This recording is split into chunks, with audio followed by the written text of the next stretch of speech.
So I'm going to give you easy ways to transition, and this is what I teach a lot one-on-one, and I actually work with people step by step through this process until they're like, okay, I can do it, and then I release them into the ether and let them do it on their own. But this is somewhat of the process that works. The first thing is to do your research, right? So understand what you're doing, what's going to happen when you're doing it, and understand the elements, what you need to do, the things that you need to eat, certain things that you need to crowd. It's called crowding, right? So when you're eliminating certain things from your diet, you want to replace it. You don't want to just eliminate it, because then it feels like you're not eating anything. You want to replace it. So you're crowding in with fruits or vegetables, and you're taking that one or two things out and you're crowding it with something else. So that's the second thing that you want to do after your research. And through your research, you'll figure that out as well. Look at this thing. It's so juicy. The third thing that you want to do is make a plan, right? A lot of people go into diets blindly, and that's why diets don't work, right? A diet is like, oh, I'm gonna go on a diet, I'm gonna start on Monday.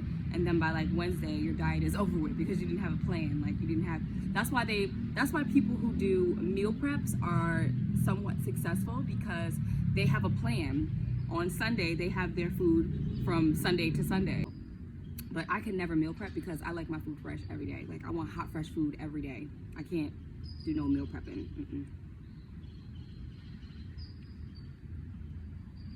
Meal prepping's out for me. Tuesday, chicken and rice. Wednesday, chicken and rice. Thursday, chicken and rice. Friday, chicken and rice. Hell no. But more power to you. If you meal prep, shout out to you. I can't have leftover food for 3 days. So planning. If you are a meal prepper, cool, do it. That's a good way to plan. It's not for everybody.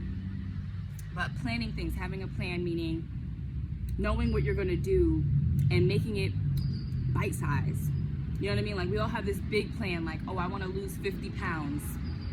Okay, so what are you gonna do to lose 50 pounds? You're not gonna lose 50 pounds this week, tomorrow. So break that 50 pounds up, right? I'm gonna lose 5 pounds this week. So what is the plan? How are you gonna lose 5 pounds this week in order to reach that 50-pound goal? And that's kind of how you break up your plan. So your plan is you wanna eat better, right? You wanna start adding more greens, more green veg, more fruits and stuff to your diet. You wanna be healthier. And you wanna start to remove meat from your diet, right? That's the plan. Or that's the goal. So if that's the goal, then the plan would somewhat look like, okay, this week, starting this week on Monday or Sunday, I'm gonna prepare for Monday.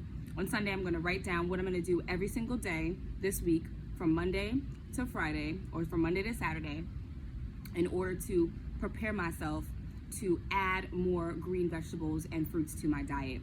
So that may look like setting out a meal plan for every day of the week. So on Sunday in the morning, you'll write down, Monday, I'm gonna do a green juice for breakfast. I'm gonna skip lunch because I don't wanna consume too much food, so I'm gonna skip lunch. And then for dinner, I'm gonna make some bok choy, I'm gonna make a bok choy stir fry with zucchini and all kind of different green veg, and I'll have some chicken on the side, like if you're a meat eater, right? I'm just saying for like the everyday person who's a meat eater, right? I'm gonna have some chicken on the side. Cool. And what that does, it replaces you having normally chicken and rice or chicken and potatoes or chicken and french fries. It replaces that, and you're having now chicken and green veg, right? And so that's your Monday. You're gonna do that for every day of the week. But you're gonna make different things. So you're gonna switch it up so your style, so it doesn't get boring. I think that's the thing with diets, that diets are so boring and so repetitive. Diets are like, oh, have an egg and an avocado for breakfast every single day for breakfast. And it's like, okay, that's kind of boring. Not everybody can stick to a boring plan. So to make it more different, you want to switch your breakfast every day. Okay, since you had a green juice, how about we do like a fruit salad or just something different every single day? So you're going to do that one Sunday. You're going to plan out your food for the week, your meals for the week. And once you plan out your meals for the week, now you have a grocery list. Now you know exactly what to buy in order to get those meals prepared for the week. So there you go. That's plan number one. What else are you gonna do, right? So since you're removing things from your diet, when you go to the grocery store, you know that you're not gonna buy certain things. Usually you would buy 2 pounds of chicken. Now you know that you don't want to consume that much chicken, so now you're going to buy 1 pound of chicken, right? And through the weeks, this gets easier because when you start crowding your diet with veg and more fruits and more herbs and more natural foods, you start to not even, number one, you start to not crave the foods that you used to crave anymore, because the veg is what you're going to start to crave, right? After about 20 days, after about a month or so, you're going to start craving just only veg, right? And then it gets easier over time. Then you'll start going days without eating meat. So then you'll start implementing new plans each week. So maybe the plan for the first week was to just add more veg, right? So the plan, and this is bite sizes, right? So if you want to add more veg and take meat out, this is bite sizes. So the first week we'll add more veg. The second week, what we'll do is we'll eliminate some meats. So if we're having Monday through Friday, 5 days a week, you're eating meat. Now we're gonna be like, hey, this week I'm not gonna eat meat on Tuesday and Wednesday. So on Tuesday and Wednesday, I'm not gonna eat meat. So now I'm gonna plan my meals and what I'm gonna grocery shop for, or what I already have in my fridge, around not eating meat Tuesday and Wednesday. That means I'm gonna replace it with something else. That means I'm gonna have something totally different. Maybe I'll look up a Mediterranean food salad, or something nice and hearty and delicious that's all veg, right? Something good, right? Because I like good food, so I'm always thinking of something good, like something saucy and something with like some vinegars and herbs and things like that. And that's why I said Mediterranean, because that salad is just so good. So that's what we're gonna do. And through the weeks, this gets easier, because now that you're doing bite-sized things, 1 week you're adding greens, the second week you're taking out meat, maybe the third week we'll start adding different herbs, the fourth week we'll do a fast. And this is how the process works in regards to creating a lifestyle, and also adding things and subtracting things from your diet. It's not gonna be, okay, this week, like for instance, when we do diets, when we say, oh, I'm going on a diet, it's always so extreme, and it always feels so extreme, and it always feels like you're withdrawing yourself and you're holding yourself from something. And that is the issue most of the time. And that's why diets don't work, and that's why people don't do diets for 2 months, 3 months, and 4 months. Diets usually end a week or two after you start them, because they're not realistic. You have to be realistic in your approach. If you want it to last and if you want it to work, it has to be realistic, and you have to have a plan. And so that is the point of creating these little weekly plans and weekly things that you can do, because it works. It just works. It works. I've seen it work. I've worked it with clients. I've worked it with myself. I've worked it with friends. I've seen it work. The only other secret is accountability. And that's where you hire a coach like me, or you have a partner. Hey, you and your partner, or you and your husband, or you and your wife wants to do this. You have a partner. Hey, babe, we need to do this together. This is what I want to do. Let's plan our week. That's accountability. That's someone who's like, even if you make mistakes, even if in the week you slipped up, that's someone you can talk to, like, yo, I slipped up. Let's do something extra clean tomorrow because I slipped up today, and let's do like a cleanse or something different and something extra. We're addicted to our foods. We're addicted to our snacks. We're addicted to this shit. And so when you have slip-ups, you can't beat yourself up. You can't be like, oh, I can't do this, and you can't give up when you slip up. Slip-ups are okay. Slip-ups are supposed to happen. Mistakes are supposed to happen. You're supposed to say one day, I can't do this, and you're supposed to fucking indulge in some bullshit that you used to indulge in. Slip-ups are going to happen, and we're humans. It's human nature. We're not robots, even though we're trying to get replaced with robots, but we are not robots. We are still human, and we are still gonna make mistakes. And so don't beat yourself up too much. Give yourself grace during this journey. If you're going on this journey alone, give yourself extra grace because you don't have an accountability partner. If you need an accountability partner, find someone you can trust. Find someone that you can trust, find someone that you can afford, and let them help you. I needed a lot of help along my journey, and I didn't always have it. My biggest thing that helped me was just always staying on top of my research, always watching videos, always being reminded of why I'm doing it. You have to have a bigger purpose, right? It has to be something like, I want to lose weight because I want to be healthier. And I want to be healthier because my family has a history of heart disease. And I don't want heart disease. And I also want to change my diet so when I have children, or so my children now can change their diets, and so I can stop the hereditary heart disease line in my family. I want to change the direction of my DNA. I want to change the direction of my family's curse, right? Generational curses mostly is diets. Mostly it's your diet.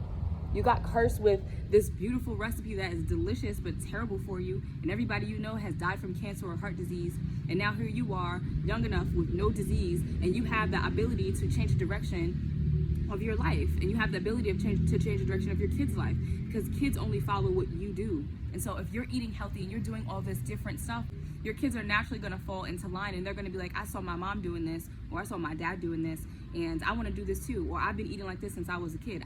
And yeah, so I feel like you have to have a bigger purpose. When you have a bigger purpose behind what you're doing, besides just something like very small, like I want to lose weight because I want to look better. When you have a grand purpose, like I want to lose weight because I want to be healthy, it's messing with my bones, it's messing up my heart, it's messing up my kidneys, it's messing up my thyroid, it's messing up everything in my body. I am sick, and that's why I want to lose weight, because I want to change the direction of where my family goes, or where my generations goes, of where my lineage goes. I want to change the direction of that.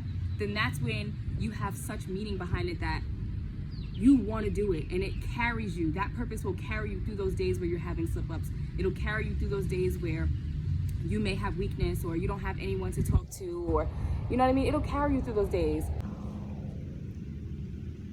The reason why I teach, or I always implement mind, body, and soul wellness, because what people don't talk about is the spiritual side of really going in and changing your diet. I mean, a lot of us know that there's a spiritual connection between what we eat and how we feel. You should know. If you know, you know. A lot is you go through a lot of deep dark shadow periods when you're trying to change your diet, and that is another factor that could scare some people. Like, oh no, like I feel depressed, or I'm going through this. What they may call, what you may call or recognize as depression, could just be you literally purging and pulling out different trauma in your body. Because when you heal certain parts of your body, or when certain parts of your body is healing, you will go through these experiences that feel traumatic, and you will have these moments where you're like, am I going crazy? And that's a part of the purging process. That is all a part of the purging process. And when you're making the lifestyle transition, and about a couple weeks into it, you need to start implementing, in that plan that you're making, you need to start implementing some spiritual things. You need to start implementing some meditations. When you do fasting, you need to start implementing meditations and fasting in your fasting. You need to start doing these things, praying, writing things down, doing affirmations. You need to implement those things in when you're changing your diet, because when you're changing your diet, you're changing the entire makeup of your body. You're changing your entire body. And what lives inside of our body, our spirit lives inside of our body. And you need to take care of your spirit as well when you're taking care of your body at the same time. And at the same time, you need to be taking care of your mind, so you don't experience these terrible psychosis and having these nightmares and things like that. These things can and will happen, but you can take care of it if you put it into your plans. The food is not the only thing, and this is why a lot of people give up along the journey, because they start experiencing certain things that they don't talk about, like having these nightmares, or having psychosis, or having chills, or these spiritual things start happening to them, and they're like, oh fuck that, I can't do this. Like, let me just go back and get me a hamburger. Like, let me go to McDonald's. Let me get on over here to KFC and get some chicken. Like, they go through things and they're just like, nah, I don't want to do that. And a part of the elevation, and a part of the transformation, and a part of the growth is being able to push through all of these things to become the best next version of you. I would love that for you. If you're interested in transforming your life completely, you literally can start with your diet, and everything falls into place. Mind, body, and soul. It's a motto. Peace, y'all. If you don't already follow me on IG, stay well, stay blessed, stay healthy. Peace and love.